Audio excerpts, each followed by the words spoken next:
What's up, YouTube? This is Too Raw for TV. So before I get into this video, I want to give a shout out to Town Biz. He did a video earlier today. I just watched it a little before I recorded this one. He did a video talking about Paul George and the fact that, Paul George needs to step up.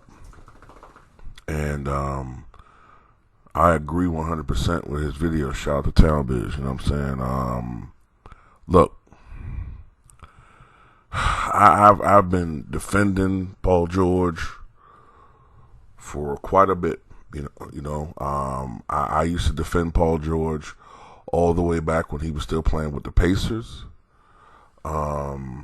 People criticized him for the fact that, oftentimes in the playoffs, in certain games, elimination games, he didn't have his best games statistically. I defended him last year during the playoffs when he wasn't playing very well. Paul George was injured. In fact, Paul George had to have surgery in the offseason, so I defended him with that as, an excuse why he didn't play as well as he did during the regular season with OKC. But, right now, look, Paul George has exclaimed that this is the healthiest he's been in years. So we can't use the injury excuse.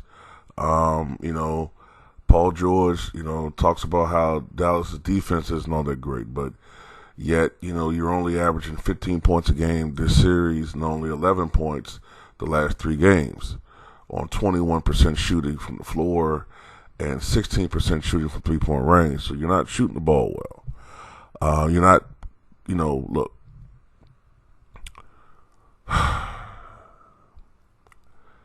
I agree with Town on this one, man.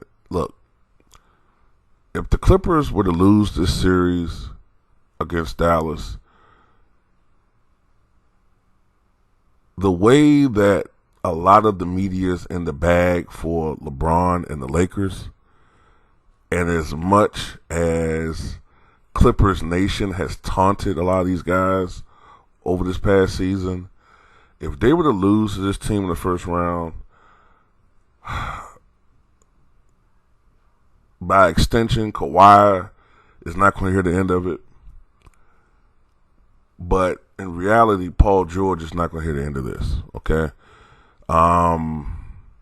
In order for the Clippers to win the championship, Kawhi cannot do it all by himself, all right? And in my mind, I know it's not the exact same situation, but I cannot help but think of the earlier Jordan and Pippen dynamic. You know what I'm saying? Like, I remember, before Scottie Pippen finally had the mental maturity to deal with certain things and to deal with pressure to an extent. You think about the migraine game. You think about him getting punked by the Pistons. And what's irritating to people is Paul George calls himself playoff P. And then, he has all these excuses. Last year he called Damian Lillard's shot a bad shot. Well, maybe statistically it was, but it went in, so who cares? Now he's talking about how Dallas isn't a great defensive team, but they're in this series. You know what I'm saying? They've made a series of it behind the play of Luka Doncic. Luka has been the best player in this series overall. Paul George is not even the second best player on his team right now. That would be Lou Williams. Lou Williams is the bench guy. So Paul George, and the thing about it is, we know what Paul George is capable of. Paul George last year, if people remember, during the 2019-20 season, 2018-19 season, During the 2018-19 season, Paul George was a leading MVP candidate when he was OKC. I've said this before, but from the month of December into February, for that 3-month period, Paul George was averaging 33 points, 8 rebounds, 4 assists, 2.5 steals. I think he was shooting like 48% from the floor, 44% from three. You know, I mean, he was hitting game winner after game winner after game winner. I mean, he was balling. So this guy has a superstar level game. I think the issue with Paul George, and I was talking to a friend of mine about this, and we were discussing this with Paul George, and I agree with his assessment. Paul George doesn't handle pressure at times very well. He has a superstar game, but he's not comfortable being in that leadership position, and sometimes he doesn't have that I don't give a F.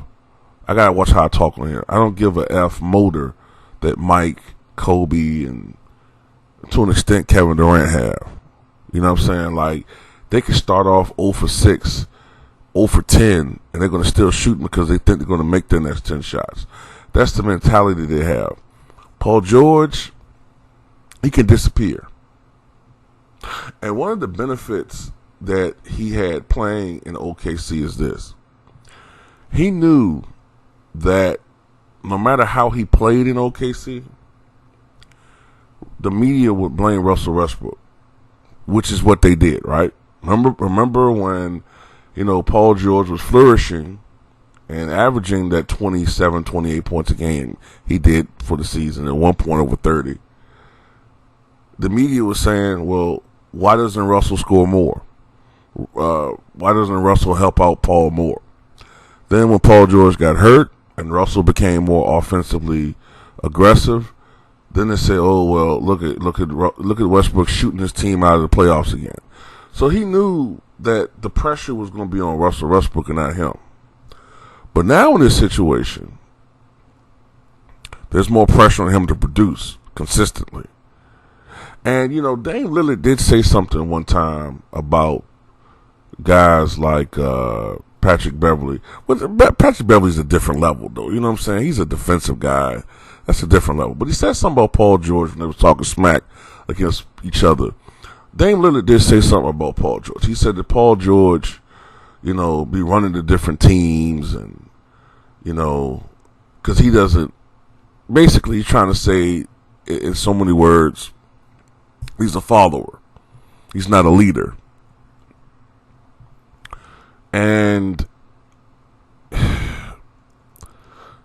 you know, in so many ways, there may be truth to that. You know? So, look, Paul George, you know what I'm saying? I've seen firsthand what he can do. Paul George can play at an elite level on both ends of the court. He has a game. He has a skill level overall that Scottie Pippen wished he had. Scottie Pippen wished he could score like Paul George. He wished he could shoot the rock like Paul George. You know, Scottie Pippen for his career, I believe, was something around a 31% three-point shooter. All right? Scottie averaged about 16 points a game for his career. Great shutdown defensive player. Offensively, he was very inconsistent.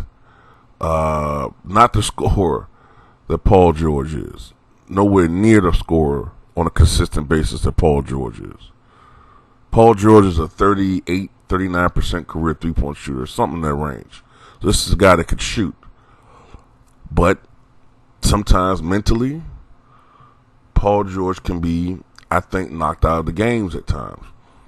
And Kawhi, you know what I'm saying, he's going to need help sometimes. Like, he can't always carry this team. And right now they're playing against a very determined Dallas Maverick team led by a very determined Luka Doncic. So this is going to be a series. And you can't expect Kawhi to score 40 every game and bail you guys out. He's going to need some help. And at this point, you know what I'm saying, they're going to need Paul George. Because if Paul George continues to play like crap and they lose this series, I ain't defending him no more. Nah, not going to do it. I'll defend you when I think the criticism is, you know, unfair.